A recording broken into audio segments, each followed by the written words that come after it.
child labour pool employed in the British coal mines.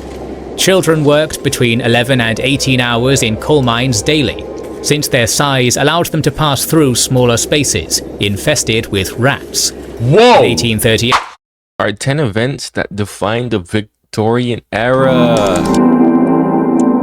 Suggestion by my other special member, man.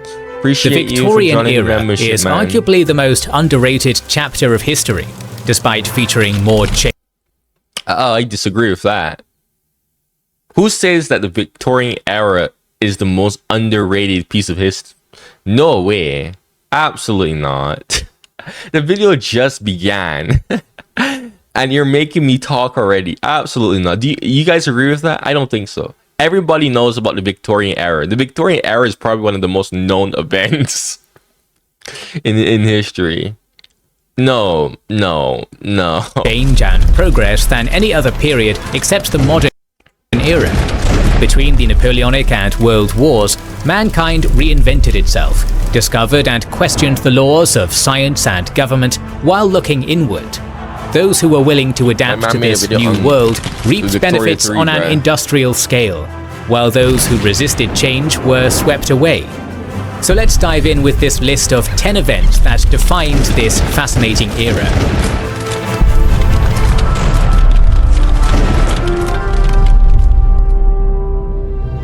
Number 1. The First Opium War, 1839 to 1842.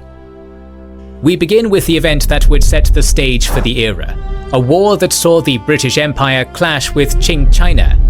The Industrial Revolution, which began in Britain almost a century earlier, fueled a giant need for commodities, many of which were found in China.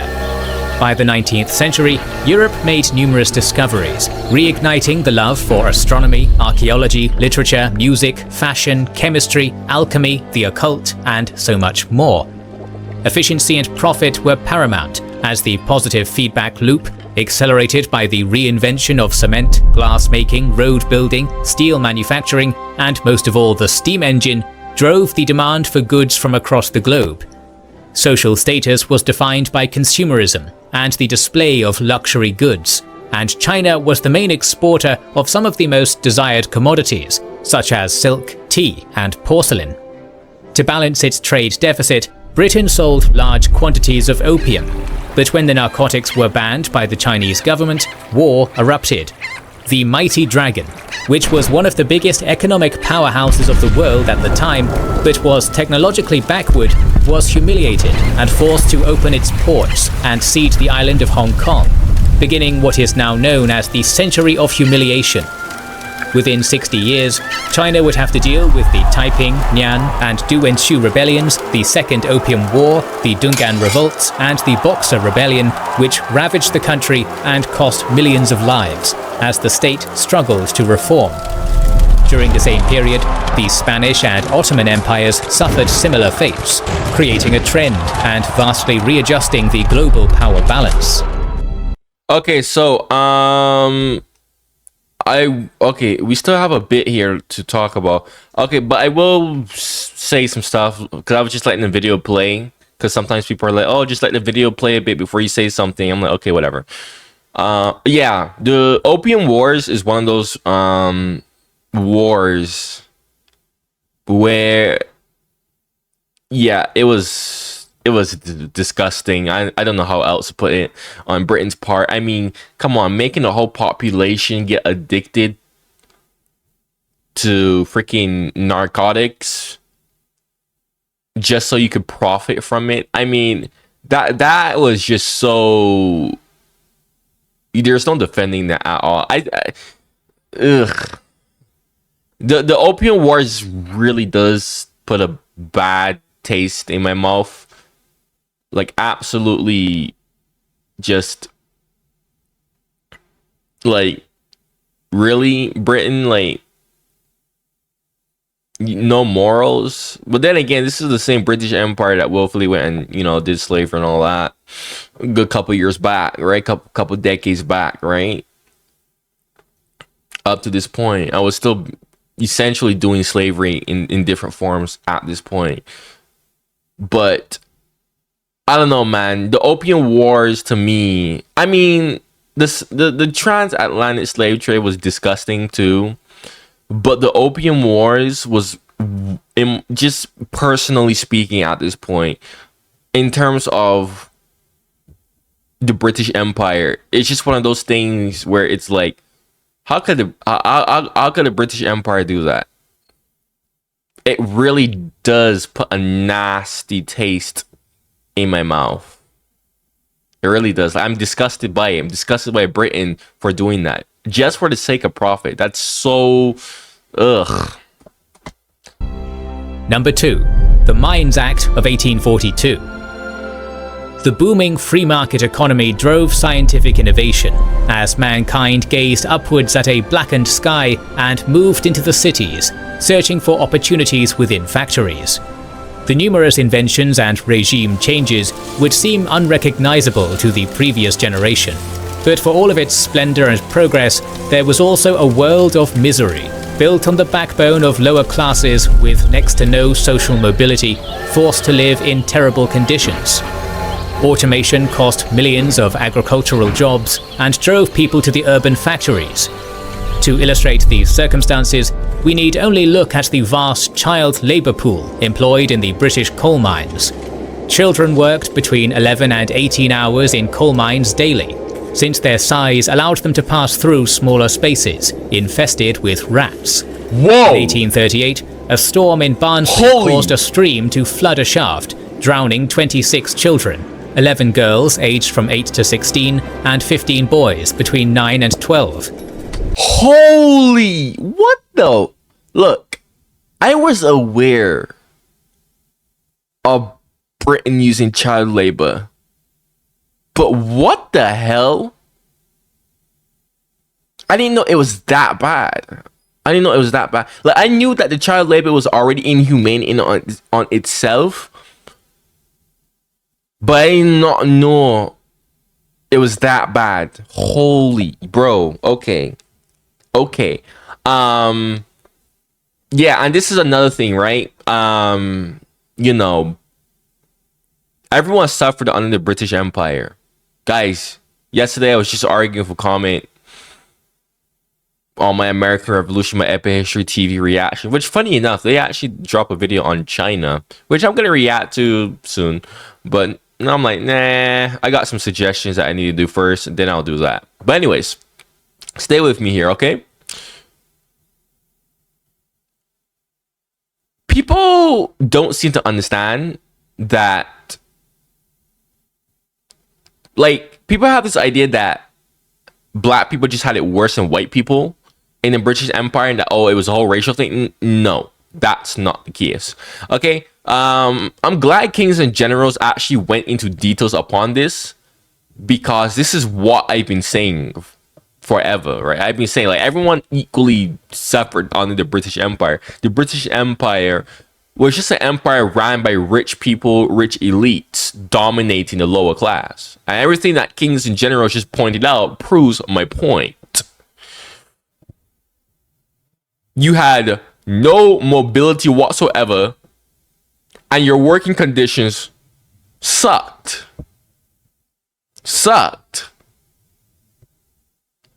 And you have children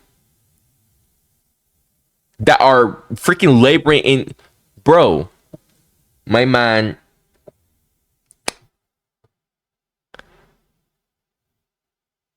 I don't even think, I'm trying to think, because I know I was reading somewhere about slavery in Barbados and how the system was.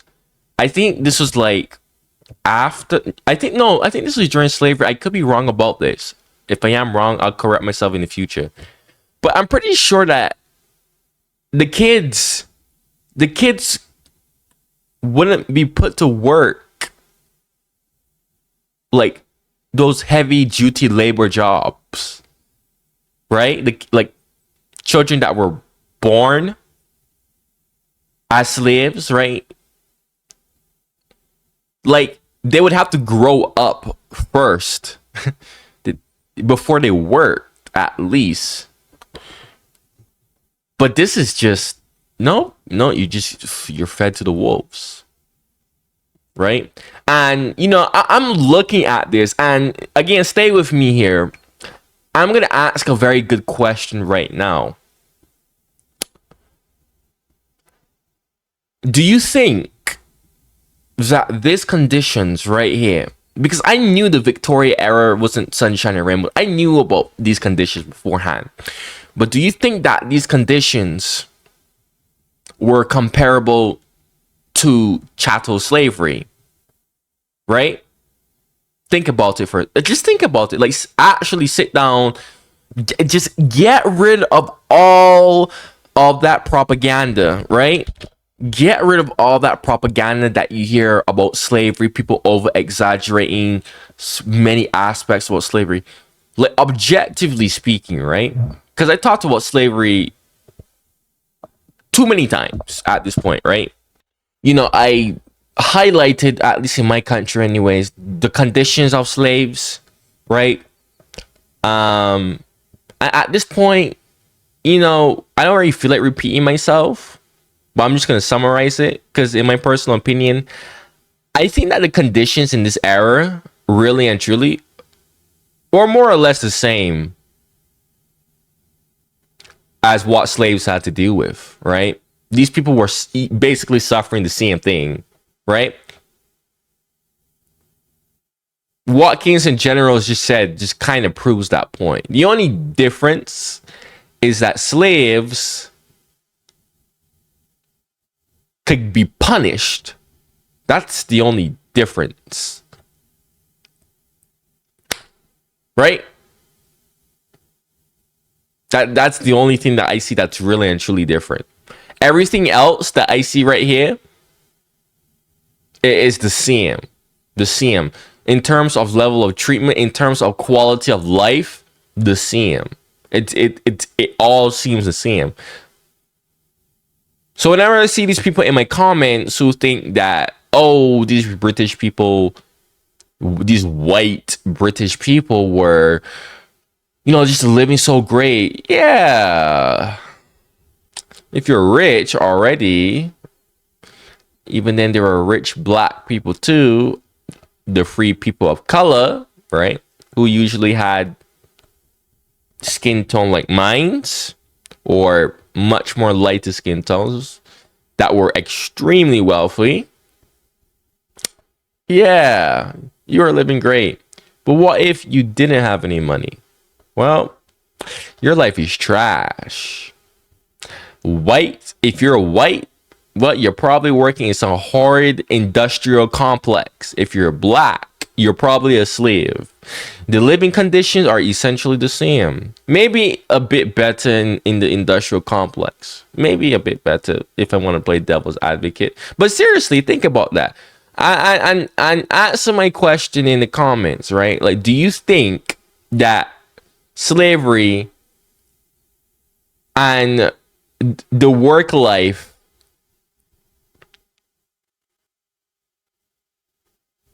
was the same in the Victorian era? Because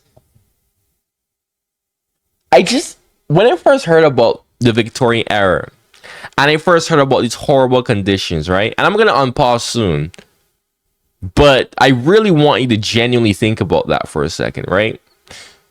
Like, when I heard about these conditions, I just thought, wait a minute, this just sounds like the average Joe. This sounds like the average person working. And keep in mind, slaves were working 6 days a week. They were off on Sundays, at least in Barbados anyways. They were off on Sundays. They were usually given their own plot of land to build their own houses and grow their own food. And they usually work for like 16 hours. These kids are working like 18 hours, my guy. Right? So my whole point is, everyone suffered under the British Empire. I see these people in my comments who think that, oh, the British Empire just uniquely just oppressed minorities. That is absolutely false. The British Empire did not care who you were, who you are. If you are poor, you are going to suffer under the British Empire. Simple as that. But again, I urge you to answer the question in my comments. Do you think that slavery and the work life that the average white guy had to deal with in Britain was the same? Like the quality? Because when you really like look at the details of both lives, you'll just kind of realize that, this just seems more or less the same. This event caught the eye of Queen Victoria, who ordered an inquiry which confirmed the widespread use of young boys and girls as coal workers. This resulted in the Mines Act of 1842, which prohibited the employment of women underground and set the minimum age for boys at 10 years old. This also illustrates another aspect of Victorian society and how it viewed women. Lord Ashley deliberately appealed to Victorian prudery, focusing on girls and women wearing trousers and working bare-breasted in the presence of boys and men, which made girls unsuitable for marriage and unfit to be mothers. It is easy to forget that women of this era were not meant to leave their households without a male escort, or reveal their breasts even when breastfeeding, the latter of which led to the death of thousands of babies due to the flawed design of the newly invented baby bottles. Well, again, everyone is equally suffering under. Guys, I'm listening to this right now and I'm like, whoa, what the hell? A lot of aspects. Being a slave sounds better than this. Unironically. Well, being a slave on Barbados sounds better than this. Honestly. Number 3. Revolutions of 1848. I reacted to this. Despite these horrible conditions and high infant mortality rates, populations rose alongside food prices. In an effort to increase efficiency, many states turned to single crop farming, which substantially increased production at the expense of a crisis whenever the crop failed. The most famous of these cases was the Irish potato famine in 1845. That and other crop failures led to the largest wave of revolutions Europe had ever seen. In 1848, the middle and working classes rose up against the European monarchies. Paris, Vienna, Rome, Milan, Venice, Frankfurt, Budapest, Prague, Bucharest, and many others fell to violent mobs who demanded more rights and protections of those rights. Nationalism ignited as Poles, Hungarians, Italians, Germans, Romanians, and many others rode the wave as the news spread that powerful monarchs turned tail and ran from their fancy palaces. But the network of alliances created by the Congress of Vienna aimed at suppressing such revolutions by any means necessary was still strong, and Russia played the role of the enforcer. Thousands were killed and many more exiled, ensuring the return to the status quo, while those who could immigrated to the United States, strengthening the country. Some rights and liberties were secured, particularly in France and Denmark.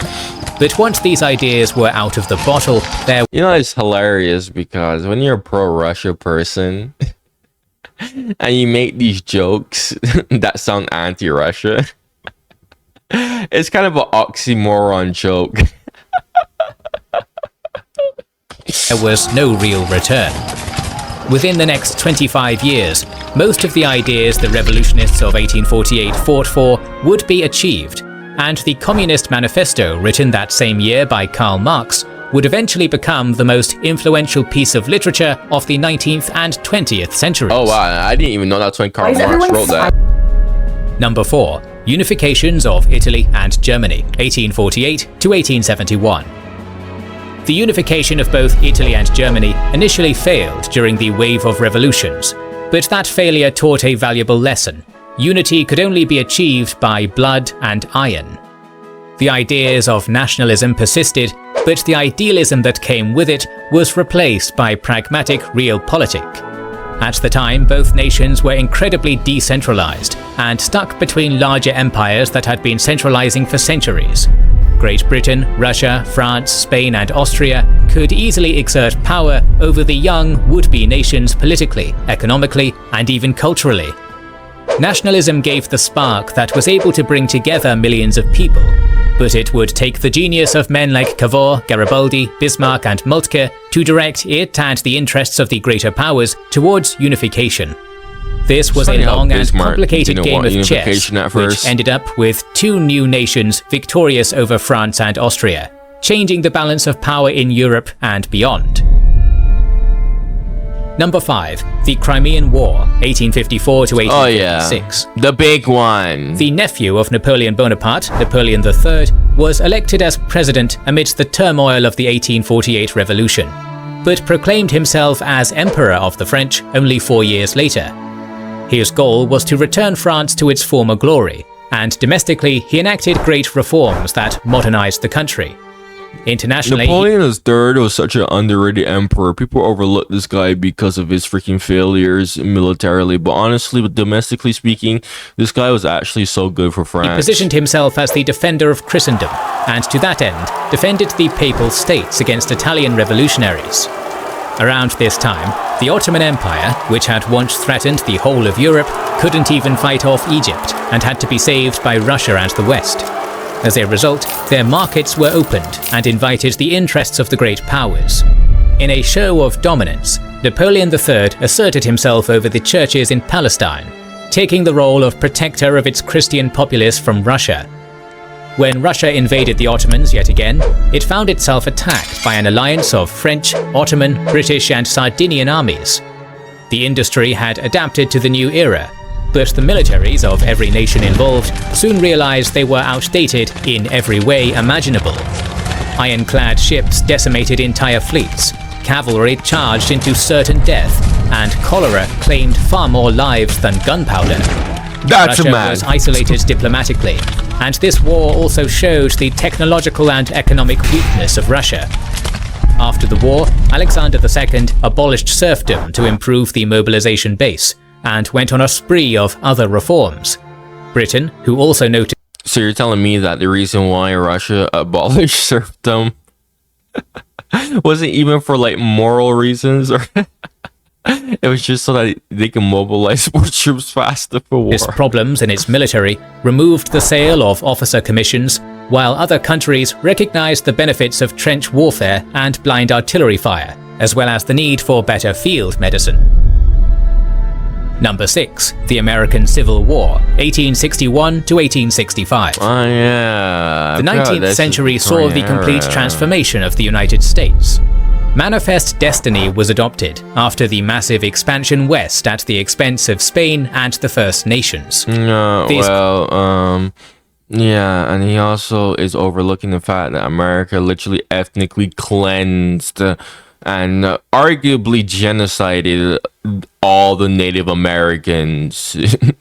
that is hilarious how he sugarcoated Manifest Destiny. Dude, most wars in American history, by the way, is against Native Americans, okay? Because the natives were literally trying to freaking defend their homelands from American invasion. Manifest Destiny, and you could go look this up and read this yourself. Manifest Destiny, literally the whole goal of Manifest Destiny was to ethnically cleanse the Native Americans out of their lands and replace them with white Americans. I'm not even kidding.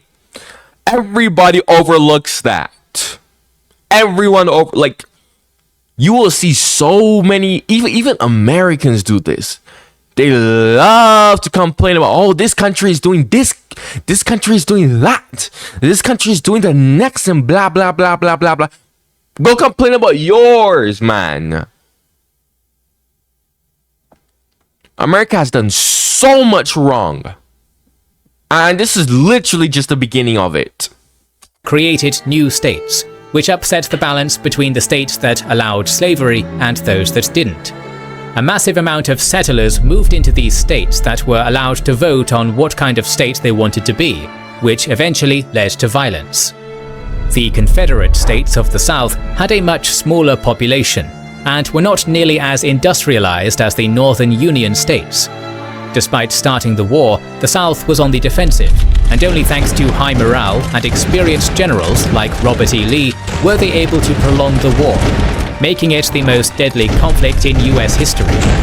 The age of the Industrial War had come, as cone-shaped bullets replaced the ball-shaped ones of the past, and muskets were replaced by rifles.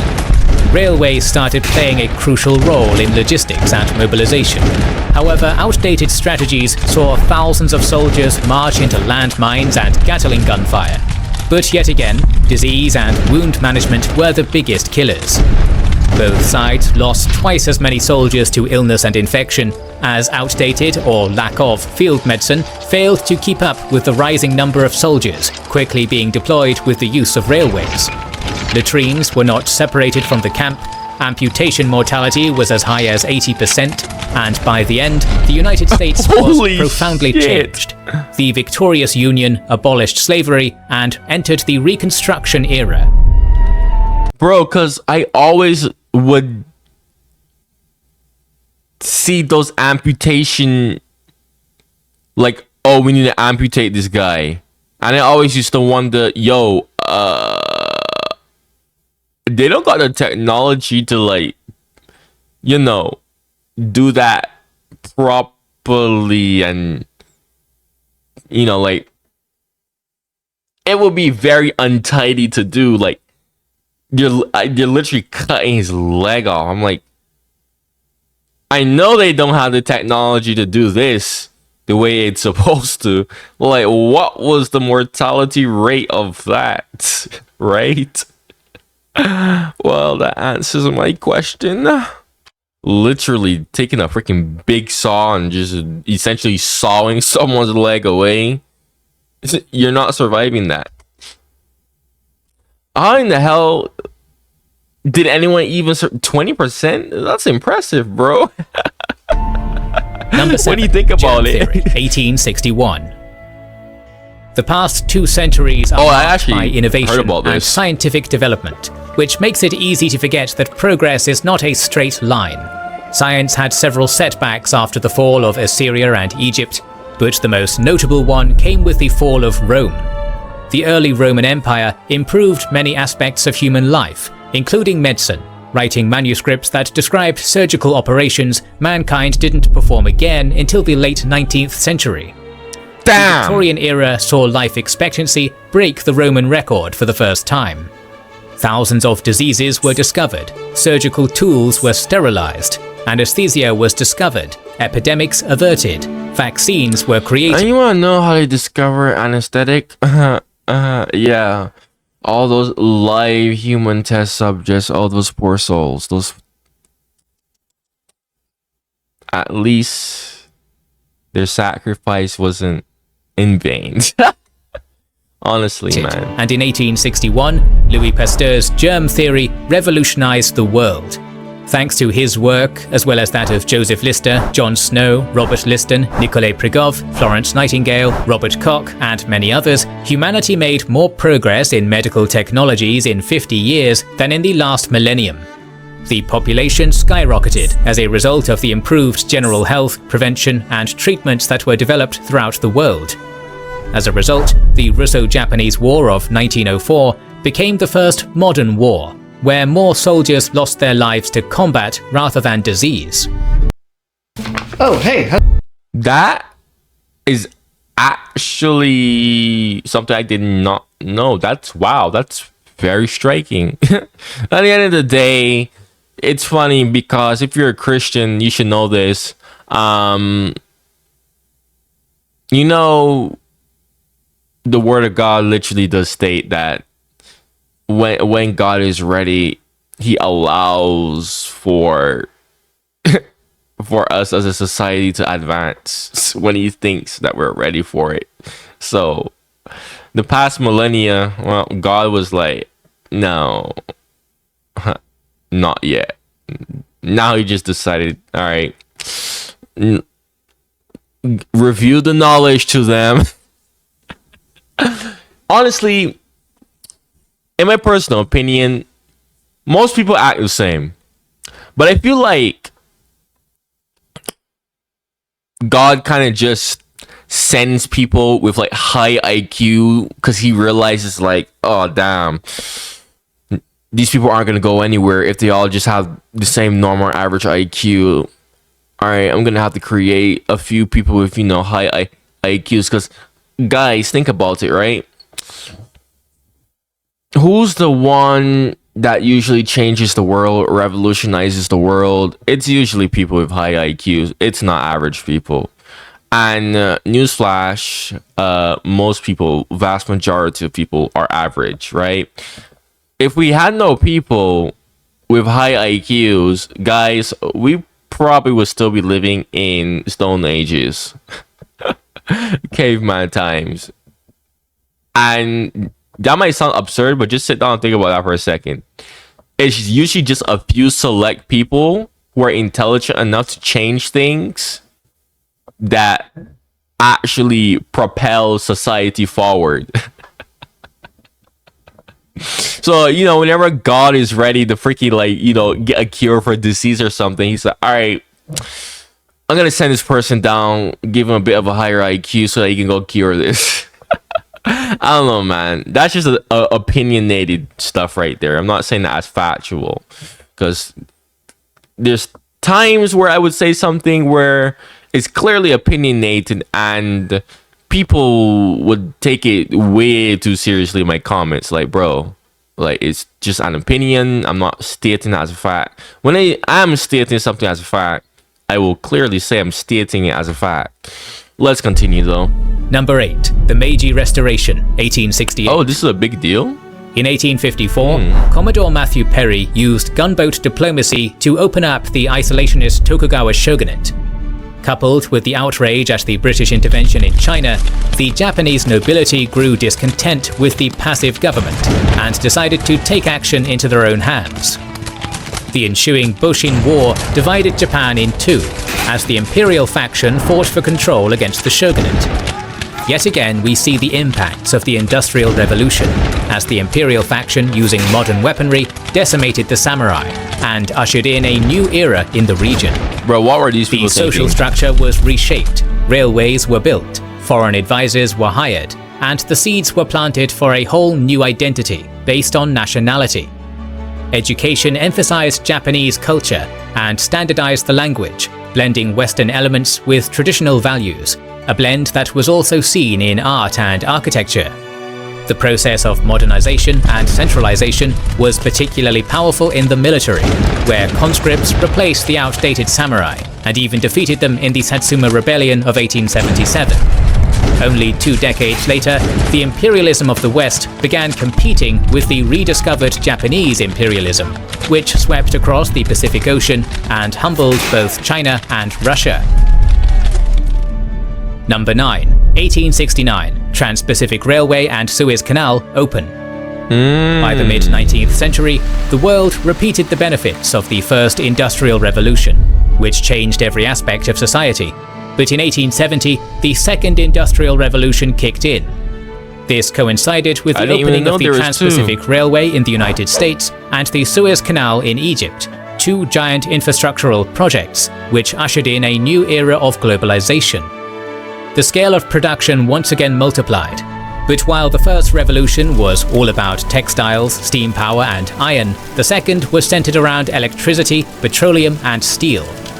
Ideas traveled faster than ever with the invention of the telephone, telegraph and radio, and the cheaper cost of steel led to a massive expansion of railway tracks. Unlike the first, the second originated simultaneously in the United States and Germany, who no longer were secondary players in world politics, but would define the following decades with their industrial might. In fact, in the very next year, Prussia would capture Paris and unify Germany in Versailles. The rise of productivity and advancement of technologies significantly improved living conditions and infrastructure, guaranteeing that crop failure would no longer result in mass starvation. Once again, positive feedback loops created more demand, which fueled the rising imperialism as nations scrambled for Africa and Asia. These overlapping interests put even more strain on the already upset balance after the rise of Japan and unification of Italy and Germany, and the stage was set for a conflict of unprecedented proportions. Number 10. The Great Eastern Crisis, 1875 to 1878. The Ottoman Empire had won the Crimean War and put a great amount of effort and finances in reform, but at the cost of foreign loans. The naval defeats in the 19th century led to a desire for a massive modern navy, which was built at a tremendous cost. The rise of nationalism and weakness of the government put it in a very precarious situation, and all it took was a few natural disasters in 1874 for it to crumble.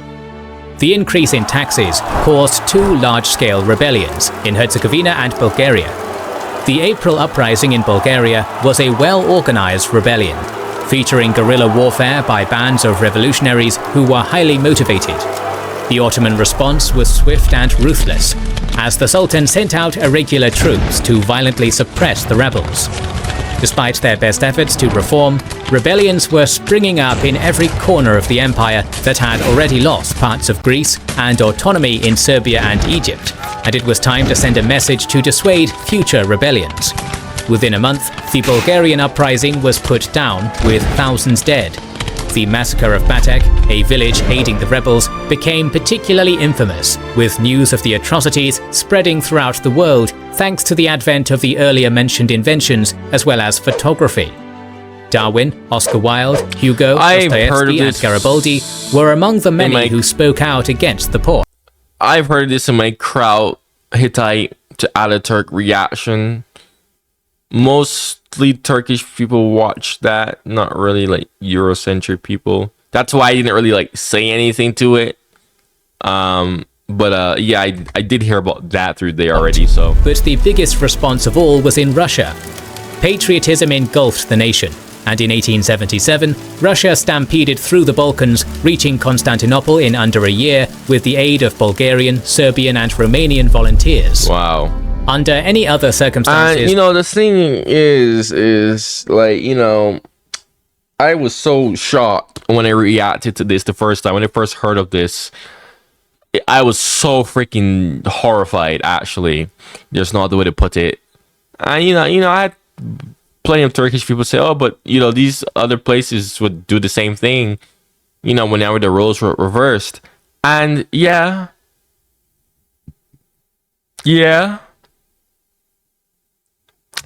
But it's the way how the Ottomans did it that was horrifying.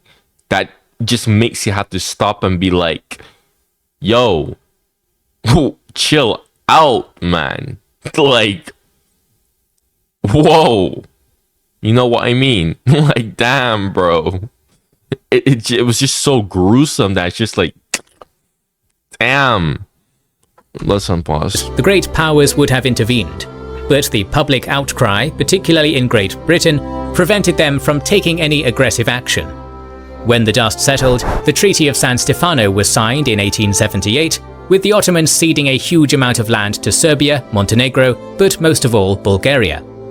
Months passed, and when public pressure waned, the great powers gathered in Berlin to adjust the treaty in order to preserve the balance of power, in a meeting meant to be the new Congress of Vienna. Bismarck, who was usually calm and composed, had a short temper due to the summer heat and failed to prevent one of the biggest diplomatic disasters in history. It was clear that Russia was going too far with its demands, but the solution the rest of the European powers came up with was the Treaty of Berlin, which swung heavily in the other direction and gave minor concessions to the Balkan countries and turned Bulgaria from the biggest country in the Balkans into two small semi-independent principalities under Ottoman rule. Russia was looking at yet another Crimean War scenario if it refused, a risk Alexander II was willing to take if only Germany and Austria had given him any support. The treaty was signed, and the Balkans were left dissatisfied, to say the least. In the following years, the Treaty of San Stefano, honestly, that's Bulgaria's true borders right there. What I saw in the Treaty of San Stefano, like that right there is Bulgaria's true borders. Okay. Macedonia is Bulgarian, Thrace is Bulgarian. I don't care what anyone else says. This would lead to the Balkan Wars and set the stage for the Great War. We'll talk more about the Victorian era in the near future, so make sure you are subscribed and have pressed the bell button to see it. Please consider liking, commenting and sharing. It helps immensely. Our video. Honestly, the Victorian era is like, ugh. Imagine living in an era like that for real, man. But anyways, if you're new to my channel, you have any suggestions for me, comment it down below. You know, thank you to my channel member, man. Thank you for joining my channel membership. I really do appreciate that. It helps me a lot. If you want to join my channel membership and, you know, get your videos reacted to much faster, it's just 99 cents a month. We're all grown adults here. I don't know how you can't afford 99 cents a month. Like I said, I'm slowly getting more and more people. I have a life outside of my YouTube channel, so you know I can't always like do your suggestions fast. I can't instantly do it. But if you're my channel member, you know you have the utmost priority, right? And plus your comments will be responding to much more quicker, and I will reply to your replies most of the time. Okay, because usually when people comment and I reply to their comment and they reply to me, I don't reply back. Sometimes I'll read it. I'll read it. Honestly speaking, I'll read it, but I just wouldn't have time to reply. But with members, it's like, you know, I'll keep on replying to you until you stop replying to me, right? And, you know, a whole bunch of other perks like emojis and all that, which, by the way, I will be switching up those emojis to make it more fun. Originally, I didn't really know what to put, so I was like, I'm just gonna put some type of emojis for y'all too, because y'all too, you know, need something. Eventually I will switch that up again. Anyways, man, check out my other videos on my channel. I have plenty of reactions at this point. Thank you for watching and goodbye.